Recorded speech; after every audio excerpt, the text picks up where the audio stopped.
Welcome to those of you who are here in the church sanctuary. Welcome to those of you who are watching from home. Welcome to those who are watching on the television monitors and the overflow seating in our hallway.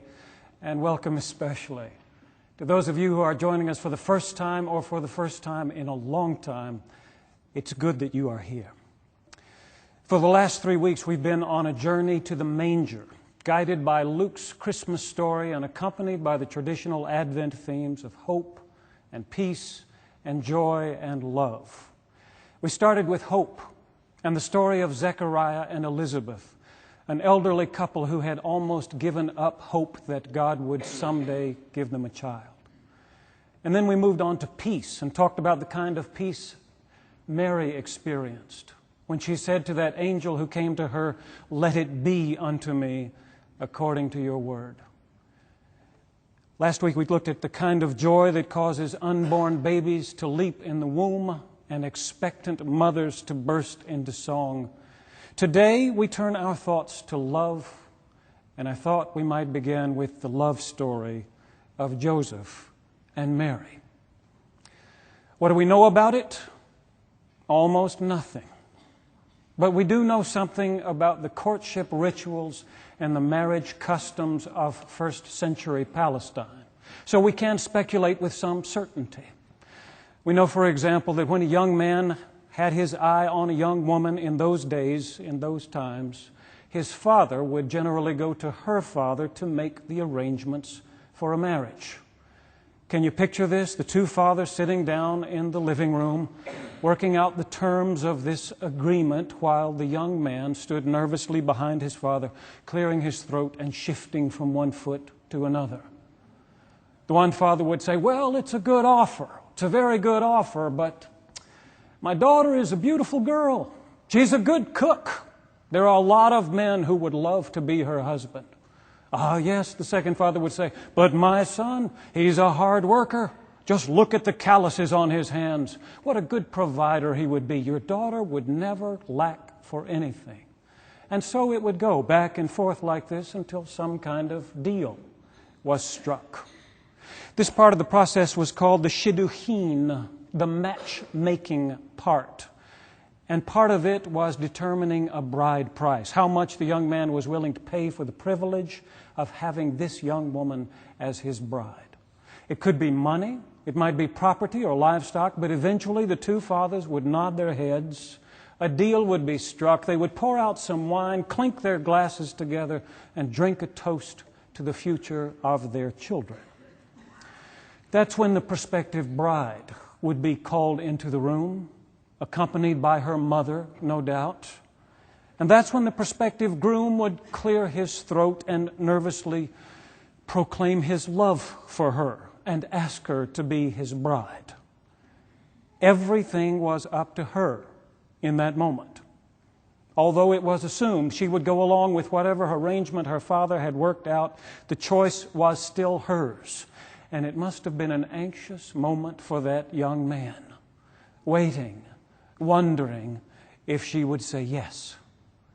If she did, he would present her with some small token of his affection, probably a ring, and as she slipped it on her finger, he would say, "Behold, you are consecrated unto me with this ring according to the laws of Moses and of Israel." There would be a sigh of relief from all the parents, much blushing and stammering by the young man and the young woman. And then they would get down to the details of this marriage agreement.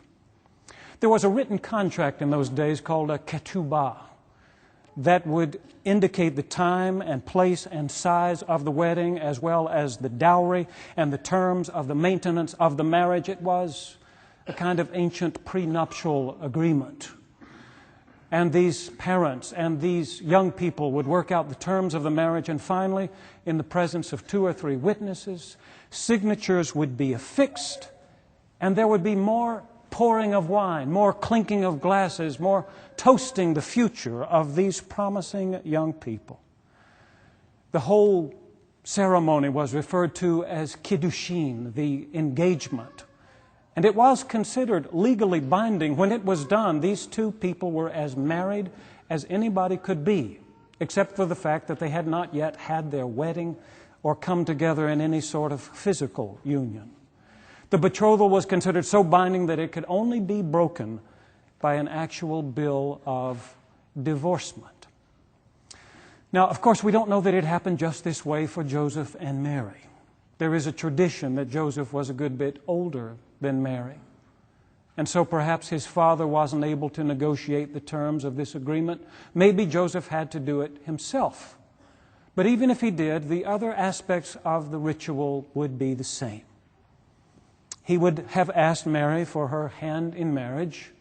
He would have given her a ring or some other token of his affection. And then he would have said, "Behold, you are consecrated unto me, according to the laws of Moses and of Israel."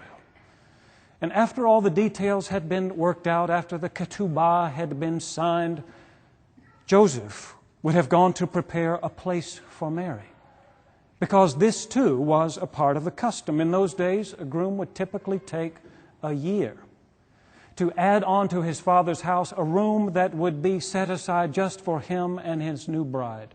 And because Joseph was a carpenter, I imagine that he took extra pains to make this place beautiful for Mary.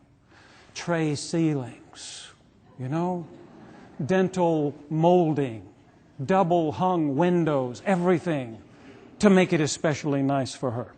Speaking of her, the bride was expected to remain true to her groom as she prepared for her wedding day and the married life that would follow. And her parents were usually good about helping her remain pure. When the prospective groom would come over for a visit, they made sure that the two of them were never alone. Imagine that, sitting in the living room, trying to court while your Jewish mother-in-law-to-be sits there glaring at you the whole time. It only whetted their anticipation of the wedding day. And when that day came, in typical Jewish custom, the bride, who would have been waiting for it for a year, would get up early and bathe and dress and adorn herself in preparation for the coming of her bridegroom. Sometime that afternoon, the groomsmen would come, this rowdy, boisterous wedding party, knocking on her door, begging her to come down. And down she would come.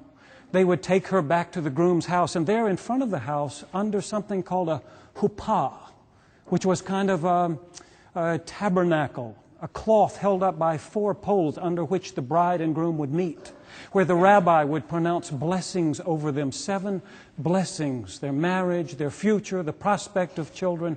And finally, when all of this was said and done, the bride and groom would excuse themselves and go to the bridal chamber to consummate the marriage, while everyone else stood around outside, looking at their watches.